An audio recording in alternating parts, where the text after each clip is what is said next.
ครงการนะครับเอาภาพไปประกอบในโครงการโซลาร์เซลล์นะครับตามระเบียบของการใส่งบประมาณต่างๆเดี๋ยวต่อไปเป็นโครงการที่หกเอาไงล่ะที่การไม่ก้อนของการไม่ได้ผู้การจะถามไม่ได้จ้าก็ถ้าวันจะถามอะไรท่านลงวัตถุดิบเลย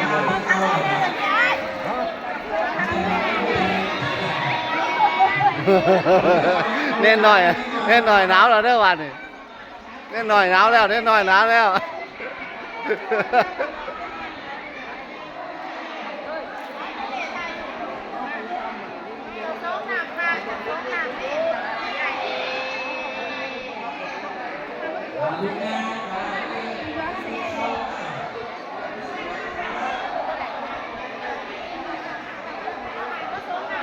ต้น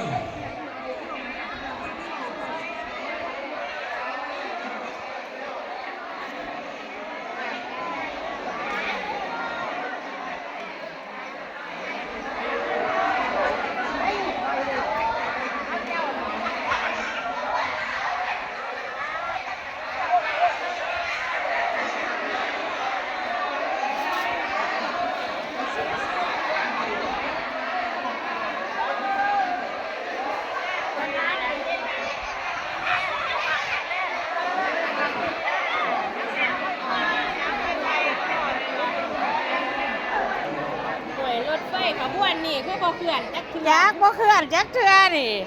บ่เห็นเลยนี่เออ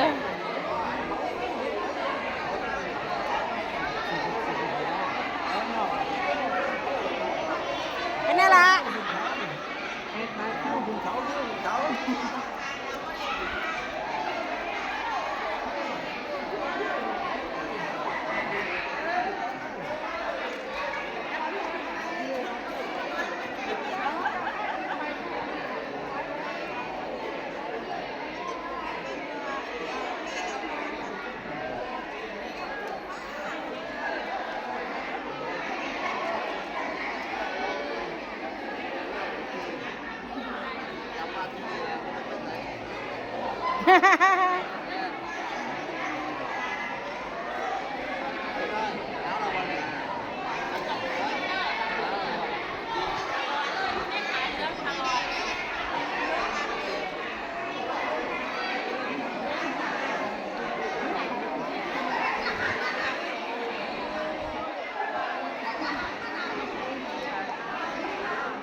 อยู่เย็นเป็นสุขเอามาหน่อยแท้โอ้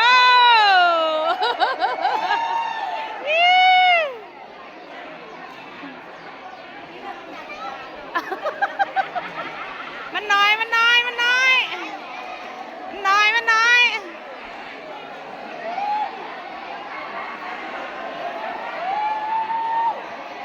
โอ้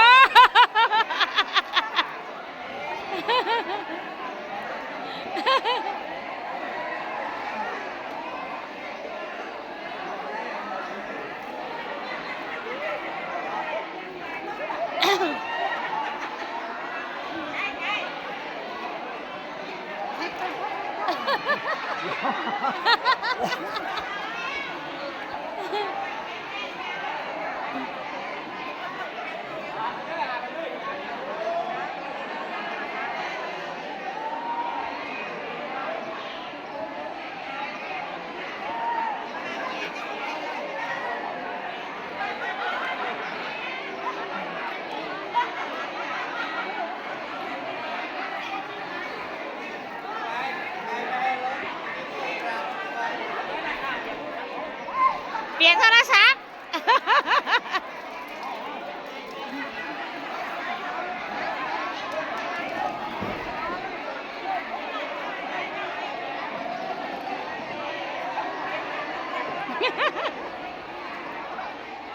มันเปียกจากของเลยนะ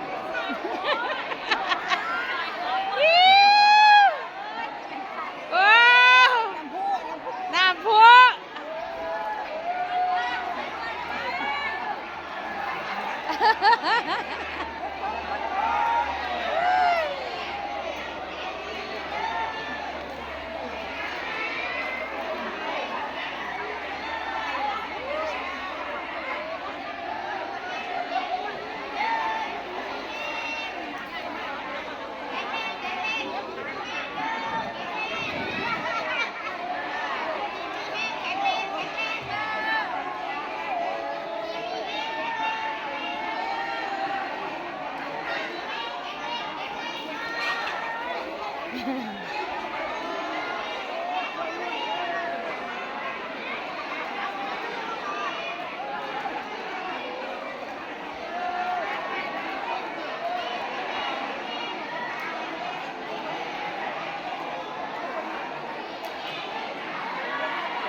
เสียงคืออันนี้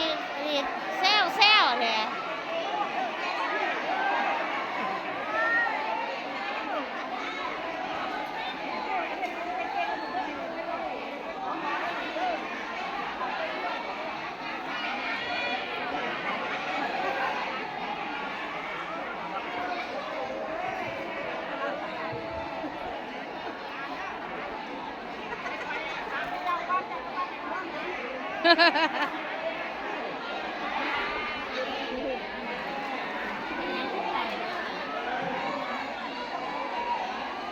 หัวละบ่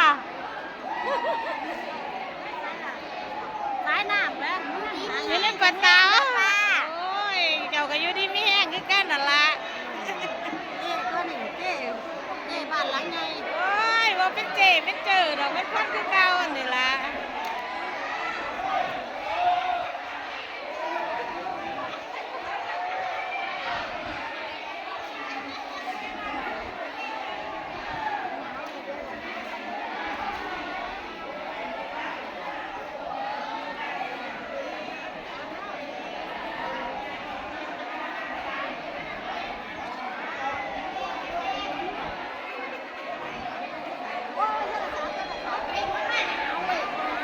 หนาวตลาดเยี่ยมจ่อยๆไหมซุ่มไปเยี่ยมได้เลยเด้อเช่นกันไปซุ่มไปเยี่ยมคือกัน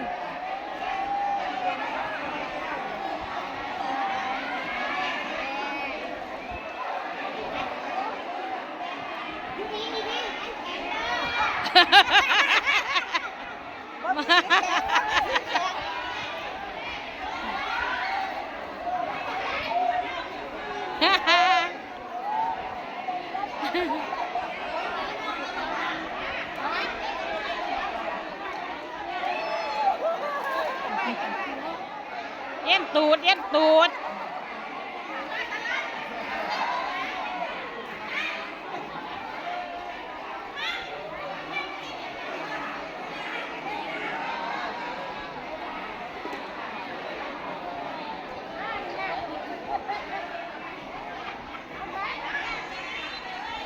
เราไปเฮ้ยกับมันนั่งมา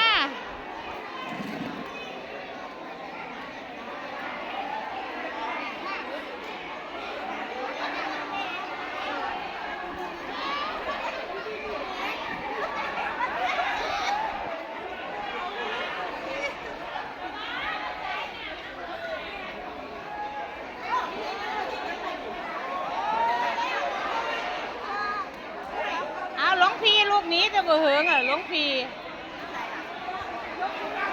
แล้วลบน้ำ